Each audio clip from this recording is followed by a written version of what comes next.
In our next guest, the newly sworn fresh person in the 117th Congress from Texas, Congresswoman, I said it again, so I'm so sorry, Beth Van Duyne. Congressperson Van Duyne, welcome back to the show.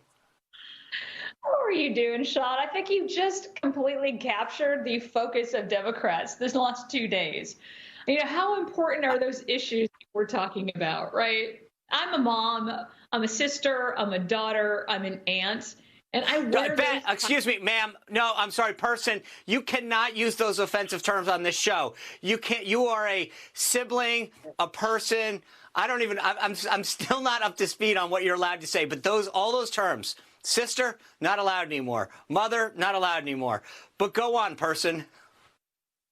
Yeah, but I mean, is that really what we should be talking about now? Is that really what is the focus and the priority of American people right now? Is making sure that we're not saying daughter on the floor of the House and in our House rules? It's ridiculous. It's beyond sensical. You know, and the funny part about it, I was going to say, I know how hard you worked. You've been a mayor. Now, that's gender specific, not gender specific. That's OK. But you've been a small business owner. You've worked really hard. You served in the Trump administration. You've done all of these things to get you where you are. And you get elected to Congress, a hard fought race. And then this is what is right off the bat. It just seems senseless to me.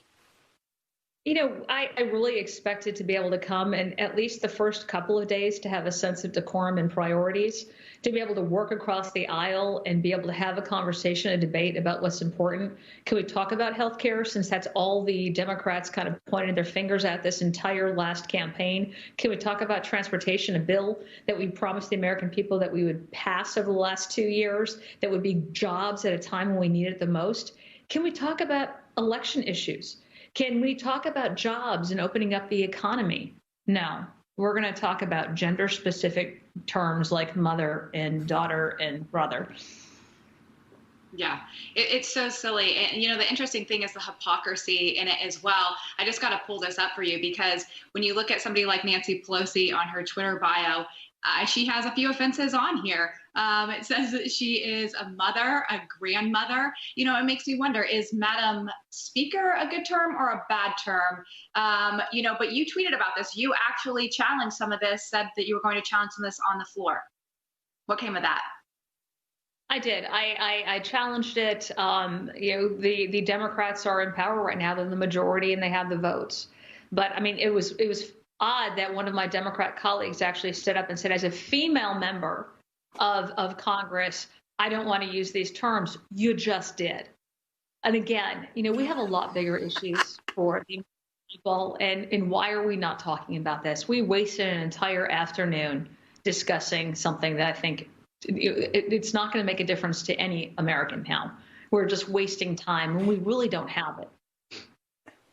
You know, the thing that I thought was also a waste of time was how the closing prayer was, where you had Congressman Emanuel Cleaver end the prayer by saying amen and a woman. As a woman, does that make you feel more included? Because amen is not a gender-specific term.